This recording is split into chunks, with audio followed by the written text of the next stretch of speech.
नमस्कार. Scheduled bank हा शब्द आपण खूप वेळा ऐकतो, नाही का? पण त्याचा नेमका अर्थ काय? आज आपण महेश सहकारी बँक, पुणे येथील सर्व व्यवस्थापक श्री जाधव श्रीकांत यांच्या सखोल विश्लेषणाच्या आधारे हा महत्त्वाचा विषय एकदम सोप्या भाषेत समजून घेणार आहोत. चला तर मग सुरुवात करूया. हाच तो प्रश्न आहे ज्याचं उत्तर आज आपण शोधणार आहोत.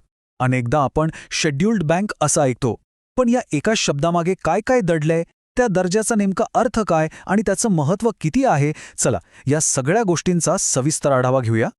आजच्या या विश्लेषणामध्ये आपण सगळ्यात आधी पाहणार आहोत की शेड्यूल्ड बँक म्हणजे नेमकं काय.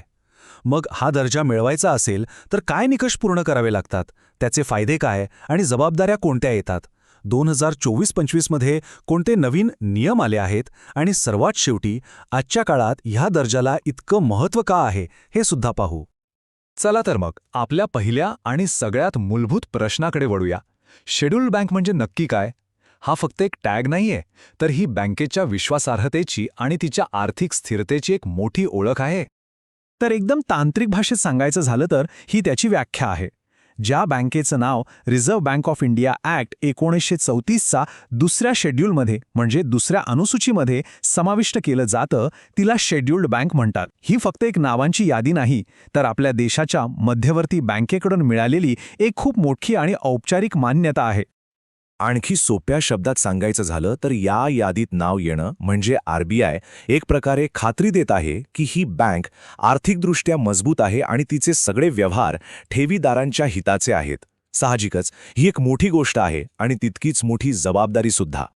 मग प्रश्न येतो की हा महत्त्वाचा दर्जा मिळवण्यासाठी बँकेला नक्की काय काय करावं लागतं. याचा एक ठरलेला मार्ग आहे, काही नियम आणि अटी आहेत. चला त्या काय आहेत ते पाहूया.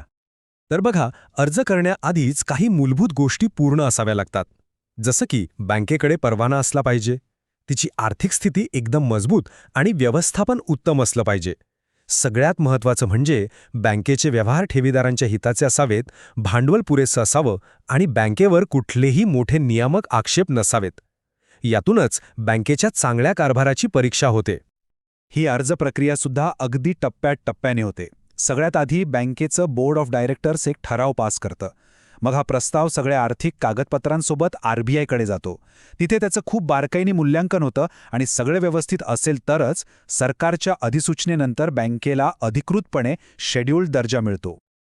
ठीक आहे, समजा बँकेला हा दर्जा मिळाला, पण मग त्याचं काय, म्हणजे याचे फायदे काय आहेत आणि त्यासोबत कोणत्या नवीन जबाबदाऱ्या येतात. चला आता या नाण्याच्या दोन्ही बाजू समजून घेऊया. इथे फायदे आणि जबाबदाऱ्यांमध्ये एक स्पष्ट संतुलन दिसतं. एका बाजूला आरबीआयकडून गरजेच्या वेळी निधी मिळवण्याची सोय, आरटीजीएस, एनईएफटी सारख्या पेमेंट सिस्टममध्ये थेट प्रवेश मिळतो, ज्यामुळे बाजारात बँकेची पत वाढते. तर दुसऱ्या बाजूला आरबीआयकडे काही रक्कम सीआरआर म्हणून ठेवावी लागते, रिपोर्टिंगचे नियम खूप कडक होतात आणि एकूणच कारभारात जास्त पारदर्शकता आणावी लागते. आणि आता येऊया सगळ्यात ताज्या आणि महत्त्वाच्या माहितीकडे. अलीकडेच आरबीआयने काही नवीन नियम आणले आहेत, ज्यामुळे विशेषतः सहकारी बँकांसाठी शेड्यूल्ड दर्जा मिळवण्याचे निकष बरेच बदलले आहेत. हे बदल कसे झाले हे ही टाईमलाईन आपल्याला दाखवते. ही प्रक्रिया 2022 मध्ये सुरू झाली आणि आता टप्प्याटप्प्याने पुढे जात आहे. एप्रिल 2024 पासून हे नवीन कठोर नियम मोठ्या शहरी सहकारी बँकांना लागू झाले आहेत आणि डिसेंबर 2025 पर्यंत जवळजवळ सगळ्याच बँकांना हे नियम लागू होतील.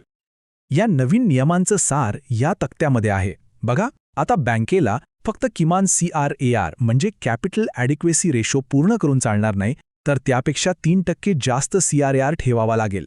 त्याचबरोबर बँकेच्या ठेवींचा आकार आणि तिचा रेकॉर्ड कसा आहे यावरही आता विशेष भर दिला गेला आहे. आणि हा आकडा खूप महत्त्वाचा आहे, 1,000 कोटी रुपये. नवीन नियमानुसार शहरी सहकारी बँकेला शेड्यूल्ड दर्जा मिळवण्यासाठी आता सलग 2 वर्षे किमान 1,000 कोटी रुपयांच्या ठेवी असणं बंधनकारक आहे. हा एक खूप मोठा बदल आहे. बरं, हे सगळे नियम, निकष आणि आकडे तर आपण पाहिले, पण ह्या सगळ्याचा आजच्या स्पर्धात्मक बँकिंगच्या जगात नेमका काय परिणाम होतो? ह्या दर्जाचं आजच्या काळातलं महत्त्व काय आहे ते समजून घेऊया. आजचं युग हे डिजिटल बँकिंगचं आहे. प्रत्येक व्यवहार ऑनलाईन होतो. अशावेळी आरटीजीएस, एनईएफटी, UPI सारख्या प्रणालींमध्ये थेट सहभागी होता येणं हे खूप महत्त्वाचं आहे आणि शेड्यूल्ड दर्जा हे शक्य करतो. याशिवाय आरबीआयकडून मिळणारा पाठिंबा बँकेला स्थिरता देतो.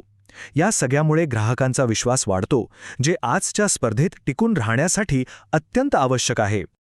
श्री जाधव श्रीकांत यांच्या विश्लेषणातील हे वाक्य या दर्जाचं महत्त्व अगदी अचूक शब्दात सांगतं. उच्च नियामक मान्यता याचा अर्थ देशातील सर्वोच्च बँकिंग नियामक संस्थेने बँकेच्या कामावर आणि तिच्या स्थिरतेवर शिक्कामोर्तब केला आहे. आणि याच एका महत्त्वाच्या प्रश्नासोबत आपण आजचा हा विषय संपवूया. विचार करा, आजच्या काळात जिथे ग्राहकांचा विश्वास आणि डिजिटल क्षमता या दोन गोष्टी सर्वात महत्त्वाच्या आहेत, तिथे शेड्यूल्ड दर्जा मिळवणं ही केवळ एक निवड उरली आहे की ती एक व्यावसायिक गरज बनली आहे? यावर नक्कीच विचार करायला हवा. आमच्यासोबत जोडले गेल्याबद्दल खूप खूप धन्यवाद.